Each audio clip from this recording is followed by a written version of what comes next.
Hi, myself, Rocky, and welcome back. Today, we're diving deep into one of the most intriguing marriages in all of Westeros. The real reason why Khal Drogo married Daenerys Targaryen. This wasn't just a union between a Dothraki warlord and the last Targaryen princess. It was a move filled with purpose, power, and prophecy. Let's unravel the truth behind it, and trust me, it's more than you might think. Let's start with Viserys Targaryen. Desperate to reclaim his family's throne, Viserys believed that Khal Drogo's vast army of Dothraki would be the key to fulfilling his dreams. His plan was simple: marry his sister Daenerys off to the most powerful Khal in the Dothraki Sea, and in return, he'd gain an army that could invade Westeros. But this wasn't just Viserys' doing. Illyrio Mopatis, a wealthy and influential merchant in Pentos, brokered the marriage. Illyrio promised Viserys that Drogo's 100,000-strong Khalasar would secure the Iron Throne for House Targaryen. This alliance seemed perfect.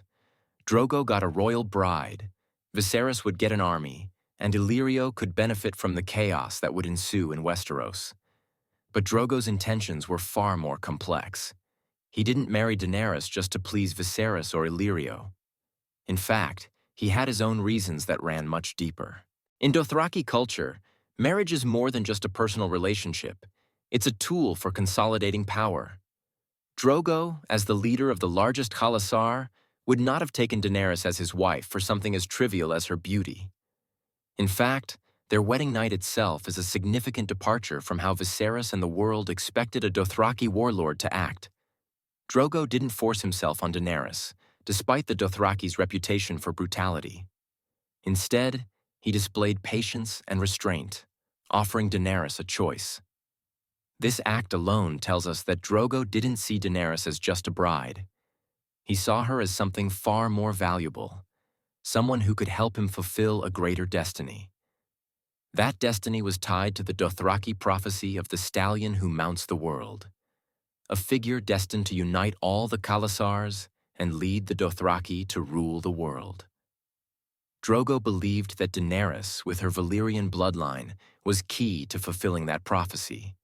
She wasn't just a Targaryen princess, she was a vessel of destiny. And Drogo, though a warlord, had ambitions far beyond the Dothraki Sea. He married Daenerys not for her beauty, but for the power her bloodline symbolized. The power to fulfill the prophecy of a conqueror who would rule everything under the sun. Now let's talk about Daenerys. At the start, she was a timid, obedient girl, used as a pawn in her brother's game.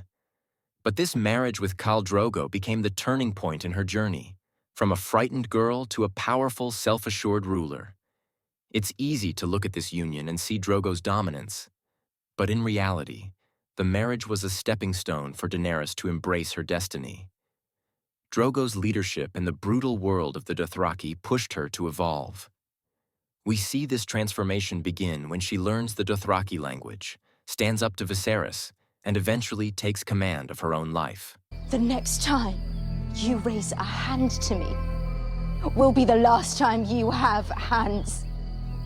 Some believe that this marriage was the necessary catalyst that ignited Daenerys' rise to power. Without Drogo, there would be no Mother of Dragons. And while Drogo's death was tragic, it's what truly freed Daenerys to become the fierce leader who would command armies and win the loyalty of people across the world. Here's where Viserys made his fatal miscalculation.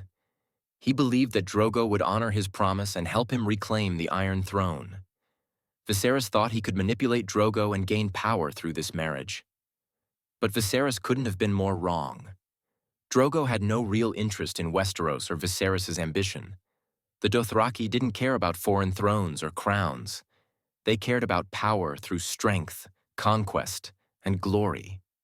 And Drogo's vision wasn't about serving Viserys' desire to sit on the Iron Throne. His vision was far greater. He wanted to expand Dothraki influence, possibly into Westeros, but on his own terms. Drogo was never bound to Viserys or his promises. Instead, he was bound to the Dothraki's values of strength, dominance, and freedom. This marriage wasn't a pact to reclaim the Targaryen throne. It was Drogo's way of building his own legacy, far beyond the petty desires of Viserys. For Drogo, marrying Daenerys wasn't about Westeros or the Iron Throne. It was about uniting Dothraki strength with Valyrian blood. Drogo had grand ambitions for his Khalasar, and Daenerys represented something powerful and ancient that could fuel those ambitions. But it's also true that Drogo underestimated the true nature of the girl he married. By the time he realized what Daenerys was capable of, it was too late for him. His death left her as the leader of a shattered Khalasar, but also as a woman reborn with the fire of the dragons in her veins. Khal Drogo's marriage to Daenerys was about far more than Viserys' failed dream. It was a union filled with prophecy, power, and ambition. But what do you think? Was Drogo's marriage to Daenerys more about destiny than politics? Leave a comment below with your thoughts, and don't forget to like and subscribe for more insights into the hidden truths of Westeros.